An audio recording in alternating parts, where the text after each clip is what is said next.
The Village va-t-il ouvrir tous les dimanches? Eh ben ça pourrait bien. Ce serait une bonne chose pour ce village de marque qui se trouve dans le nord de l'Isère, mais cette idée ne plaît pas à tout le monde. Prends un café, je t'explique pourquoi.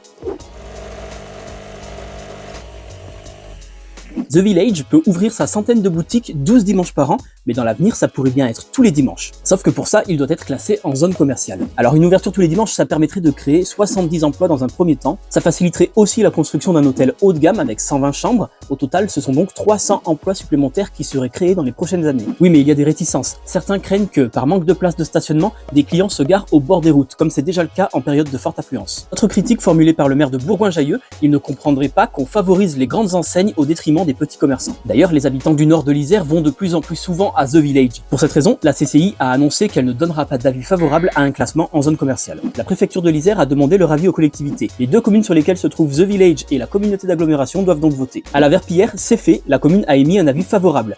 Villefontaine et la communauté d'agglomération Porte de l'Isère doivent encore se prononcer. Bon, sauf que cet avis est consultatif, c'est donc la préfecture de l'Isère qui aura le dernier mot. Et même avec un classement en zone commerciale, la préfecture de région peut quand même refuser une ouverture tous les dimanches. Et toi, est-ce que tu es favorable à une ouverture de The Village tous les dimanches?